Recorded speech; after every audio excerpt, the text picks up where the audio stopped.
कुमार, स्वागत है आपका रेनेशा आईएएस में। चलिए, आज झारखंड कर्मचारी चयन आयोग से कुछ अपडेट्स आ रहे हैं, उस पर हम लोग चर्चा कर लेते हैं। और यह मामला है दरोगा नियुक्ति परीक्षा 2017 का। इस नियुक्ति परीक्षा में जो विवाद थे वही विवाद आपके 5वीं और 6ठी जेपीएससी सिविल सेवा परीक्षा में भी रह चुके। मामले को समझने से पहले हम लोग इसकी पृष्ठभूमि को थोड़ी सी देख लेते हैं। यह मामला है 2017 का, जब दरोगा नियुक्ति परीक्षा के लिए झारखंड कर्मचारी चयन आयोग के द्वारा कार्मिक विभाग के द्वारा निर्मित नियमावली के अनुरूप विज्ञापन जारी किया गया, नोटिफिकेशन जारी किया गया। और बाकी तो जो प्रावधान थे ठीक है, लेकिन एक चीज़ जो आप 6ठी जेपीएससी 7वीं जेपीएससी में भी आप देखते हैं कि प्रारंभिक परीक्षा में रिजल्ट जो होगा कुल पदों की संख्या का 15 गुना कोटिवार दिया जाएगा। यानी कि हर कैटेगरी के, चाहे जनरल हो, SC ST OBC हो, विकलांग हो, ठीक है, हर कैटेगरी के अभ्यर्थियों का जितना सीट निर्धारित है उसके 15 गुना रिजल्ट दिए जाएंगे। यानी कि सिंपल सा बात था कि इसमें आरक्षण नहीं दिया जाएगा। आरक्षण नहीं दिया गया दरोगा नियुक्ति परीक्षा में भी। उसकी प्रारंभिक परीक्षा जो हुई थी 2018 में कुल 3019 पदों के लिए, 3019 पदों के लिए प्रारंभिक परीक्षा हुई थी 2018 में। उसके बाद प्रक्रियाएं बढ़ी और फाइनल नियुक्ति भी हुए। 3000 से अधिक दरोगा की नियुक्ति हुई, सब इंस्पेक्टर्स की नियुक्ति हुई। लेकिन कई ऐसे अभ्यर्थी थे जिन्हें यह प्रतीत होता था कि अगर प्रारंभिक परीक्षा में आरक्षण दिया जाता तो शायद वे मुख्य परीक्षा में बैठने के योग्य बन सकते थे। यही कारण था कि उनके द्वारा झारखंड हाई कोर्ट में याचिका दायर कर दी गई। तो जैसा कि नियम है, पहली याचिका सिंगल कोर्ट में गया, वहाँ पर SK द्विवेदी की अदालत में चल रहा था मामला। और यह मामला अगस्त 2020 में माननीय न्यायाधीश के द्वारा क्या किया गया कि फैसला को सुरक्षित रख लिया गया था, जैसा कि पेपर में दिया गया है। उसके बाद माननीय न्यायाधीश के द्वारा, माननीय एकल पीठ के द्वारा क्या किया गया कि इस याचिका को खारिज कर दिया गया और यह कहा गया कि यह सरकार का नीतिगत फैसला है, इसमें किसी भी तरह से न्यायपालिका का हस्तक्षेप करना, जुडिशरी का हस्तक्षेप करना कहीं से उचित नहीं है। लेकिन संभवतः अभ्यर्थी इस फैसले से संतुष्ट नहीं थे, इसलिए अपने अधिकारों का उन्होंने प्रयोग किया और डबल बेंच की ओर रुख किया। ठीक है, डबल बेंच में भी मामला चला और अंततः इसकी सुनवाई जब 14 जून 2021 को, यानी कि कल हो रही थी, तो स्वयं इस पीठ में 2 सदस्यीय पीठ थे, डबल बेंच थे। उसमें जस्टिस रवि रंजन और सुजीत नारायण प्रसाद दोनों माननीय जस्टिस थे। उन्होंने यह कहते हुए इस याचिका को खारिज कर दी कि सिंगल बेंच का जो भी फैसला है वो पूरी तरह से सही है, इस फैसले में किसी तरह से हस्तक्षेप नहीं किया जा सकता। यानी कि सिंपल सा मतलब था कि सरकार के नीतिगत फैसलों में न्यायपालिका के द्वारा हस्तक्षेप नहीं होगा। अब आपके मन में प्रश्न उठ रहा होगा कि आखिर याचिकाकर्ताओं के पास कौन से ऐसे पॉइंट्स थे जिनके आधार पर उन्होंने हाईकोर्ट रांची में अपना याचिका दायर किया था। तो उनका जो पहला आधार था, इनका कहना था कि बिहार से झारखंड 15 नवंबर 2000 ईस्वी को अलग हुआ। 2002 में झारखंड सरकार के द्वारा बिहार सरकार जो सैनिक भर्ती नियमावली 1951 को हूबहू अपना लिया था, केवल बिहार की जगह झारखंड कर दिया गया था। और इस नियमावली में स्पष्ट रूप से किया गया था कि प्रारंभिक परीक्षा में भी आरक्षण मिलेगा। दूसरा इनका जो स्ट्रॉन्ग पॉइंट था, उनका कहना था कि जब से झारखंड का गठन हुआ और अलग अलग परीक्षाओं के लिए जेपीएससी या जेएसएससी के द्वारा जो भी परीक्षाओं का आयोजन किया गया, तो 2016 तक सभी प्रारंभिक परीक्षाओं में आरक्षण दिया गया। इसका उदाहरण देते हुए इन्होंने कहा कि 4थी जेपीएससी प्रारंभिक परीक्षा तक आरक्षण दिया गया था। इसके बाद दरोगा परीक्षा हो या 5वीं सिविल सेवा परीक्षा हो, तो उसका जब नियमावली सामने आता है तो वहाँ पर से प्रारंभिक परीक्षा में कोटिवार 15 गुना की व्यवस्था कर दी जाती है, जबकि इनका कहना है कि अधिसूचना को वापस नहीं लिया गया है।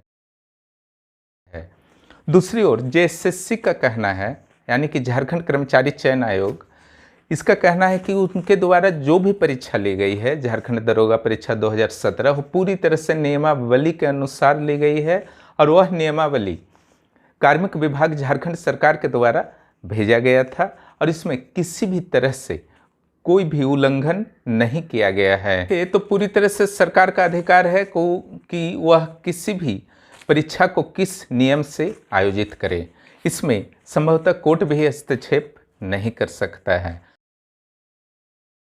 अब सरकार ने ऐसा क्यों किया, इसको थोड़ा सा समझ लीजिए। सरकार का इस मामले में मानना है कि प्रारंभिक परीक्षा जो होता है स्क्रीनिंग टेस्ट होता है, जो कि ऑब्जेक्टिव जनरली जो है ऑब्जेक्टिव क्वेश्चंस पर आधारित होते हैं और इसमें जो भी मार्क्स निर्धारित होते हैं ये सिर्फ अर्हतांक होता है, यानी कि मुख्य परीक्षा में आप इस मार्क्स के माध्यम से बैठने के योग्य हो जाते हैं। आपके फाइनल मेरिट लिस्ट में प्रारंभिक परीक्षा के मार्क्स ऐड नहीं किए जाते, इसलिए यहाँ पर आरक्षण देने का कोई मतलब नहीं है।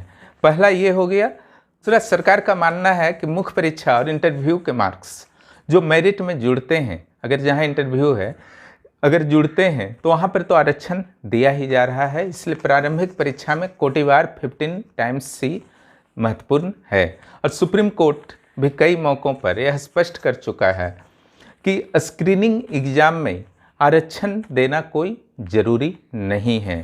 ठीक है, तो ये हुआ सरकार का पक्ष। अब जो है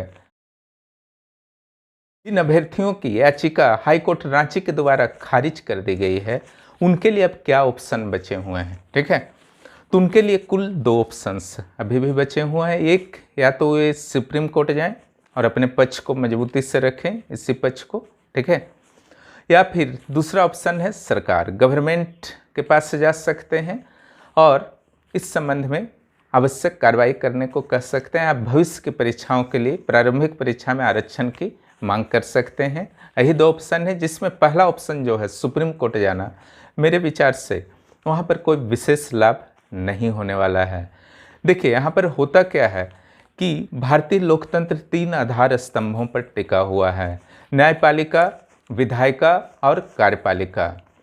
तीनों की शक्तियों का स्पष्ट रूप से संविधान के द्वारा विभाजन कर दिया गया है और न्यायपालिका के द्वारा कोशिश की जाती है कि विधायिका या कार्यपालिका के कार्यों में अनावश्यक हस्तक्षेप नहीं किया जाए, लेकिन आर्टिकल 14 के तहत विधि का शासन स्थापना करना, संविधान का शासन स्थापना करना भी न्यायपालिका का दायित्व है। इसलिए जब जब विधि या संविधान का उल्लंघन होता है तो निश्चित रूप से न्यायपालिका मुक्तदर्शक नहीं बनी रह सकती।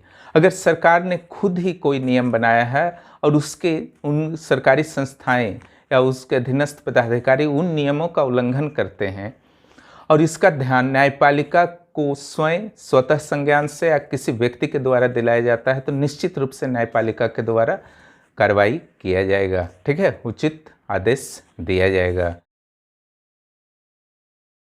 अगर संवैधानिक दृष्टिकोण से बात किया जाए कि क्या संविधान का इसमें उल्लंघन होता है प्रारंभिक परीक्षा में अगर आरक्षण नहीं दिया जाए तो निश्चित रूप से संविधान का कोई उल्लंघन नहीं होता है, क्योंकि आर्टिकल 16(4) में स्पष्ट रूप से कहा गया है कि सामाजिक दृष्टि से पिछड़े हुए ऐसे लोगों को सरकार के द्वारा सरकारी सेवाओं में लोक नियोजन में आरक्षण दिया जा सकता है। ठीक है, अगर उनका पर्याप्त प्रतिनिधित्व नहीं हो तो सरकार इससे तो इनकार कर नहीं रही है। प्रारंभिक परीक्षा में इसलिए नहीं दे रही है क्योंकि वह मेरिट में नहीं जुड़ता है, वो मुख्य परीक्षा और इंटरव्यू के लेवल पर आरक्षण तो प्रदान कर ही रही है। इसलिए सरकार को इस मुद्दे पर कम से कम संवैधानिक मामलों में किसी भी रूप में नहीं फंसाया जा सकता और न्यायालय जो है संविधान का रक्षक है। अगर आपको आरक्षण नहीं दिया जाता किसी भी नियुक्ति प्रक्रिया में तो निश्चित रूप से न्यायालय ऐसे परीक्षाओं को रद्द कर सकती है। हाल ही के दिनों में 2 फैसले आए हैं, एक 6ठी जेपीएससी पर, एक दरोगा 2017 के मामले में। ठीक है, तो यहाँ पर क्या समानता है दोनों में? तो एक समानता तो आपका स्पष्ट रूप से है कि जेपीएससी हो या जेएसएससी हो, दोनों के मामले में माननीय झारखंड हाई कोर्ट के द्वारा प्रारंभिक परीक्षा में आरक्षण से संबंधित याचिकाएं खारिज कर दी गई हैं। ऐसा नहीं कि दरोगा मामले में पहली बार खारिज की गई है, इससे पहले छठी जेपीएससी के मामले में भी प्रारंभिक परीक्षा में जो आरक्षण की मांग की गई थी उसे खारिज की जा चुकी है। अगर क्या इन दोनों में अंतर है, इन दोनों मामलों में अगर उस पर आप विचार कीजिए तो यहाँ पर स्पष्ट रूप से यह अंतर मिलता है कि देखिए, नियमावली बनाने का अधिकार झारखंड सरकार को है, कार्मिक विभाग को है, झारखंड सरकार के अधीन। कार्मिक विभाग ने जो नियमावली भेजा जेएसएससी को, ठीक है, झारखंड कर्मचारी चयन आयोग को, उसी अनुरूप आयोग ने क्या किया, दरोगा 2017 की नियुक्ति कर दी। उसमें आयोग के द्वारा कहीं भी नियमावली का उल्लंघन नहीं किया गया। लेकिन दूसरी ओर 6th जेपीएससी के मामले में कार्मिक विभाग के द्वारा जो नियमावली भेजा गया था उसका भारी उल्लंघन जेपीएससी के द्वारा किया गया था। यही कारण था कि इस उल्लंघन को देखते हुए छठी जेपीएससी के फाइनल मेरिट लिस्ट को रद्द किया गया था। क्योंकि अगर 40% के मुद्दे पर या हिंदी इंग्लिश के क्वालिफाइंग मुद्दे पर पहले से ही आपका कार्मिक विभाग का यह नियम रहता कि 40% कंबाइंड होगा अथवा हिंदी इंग्लिश जुड़ेगा, तो यहाँ पर भी रद्द नहीं किया जाता हाई कोर्ट के द्वारा, ठीक है। क्योंकि झारखंड हाई कोर्ट या कोई भी हाई कोर्ट या सुप्रीम कोर्ट यह हमेशा प्रयास करती है, हाल ही के दिनों में 2 फैसले की, चाहे केंद्र सरकार हो या राज्य सरकार हो, अगर कोई भी किसी भी मामले पर निर्णय लिया जाता है और विधि सम्मत संविधान सम्मत है, ठीक है, तो किसी भी वर्ग के हितों को संतुष्ट करने के लिए उनके पक्ष में निर्णय नहीं दिया जा सकता। संविधान या विधि के विरुद्ध है तो निश्चित रूप से निर्णय दिया जा सकता है। लेकिन अगर सरकार संविधान या विधि के विरुद्ध कोई भी कानून बनाती है, नियम बनाती है, चाहे नियुक्ति हो कोई अन्य मामला, तो निश्चित रूप से न्यायपालिका के द्वारा उसे अवैध घोषित किया जा सकता है, इसमें कोई प्रॉब्लम नहीं है। लेकिन नियम विधि और संविधान सम्मत है तो न्यायपालिका हस्तक्षेप क्यों करे, ठीक है। आपको अधिकार है, आप कोर्ट जाइए, लेकिन न्यायपालिका हस्तक्षेप करेगी उसकी कोई गारंटी नहीं है। उसको बस एक ही है, वो संविधान का रक्षक है, विधि का रक्षक है, समझ रहे हैं ना। यही चीज़ था, आप समझ ही गए होंगे दोनों में क्या डिफरेंस था जेपीएससी और जेएसएससी के मामले में। और जेएसएससी के उन असंतुष्ट कैंडिडेट्स जो दरोगा 2017 परीक्षा से असंतुष्ट हैं, उनके लिए भी क्या ऑप्शन है वो भी मैंने बता दिया। अब आप सभी को निर्णय लेना, यही जानकारी देनी थी।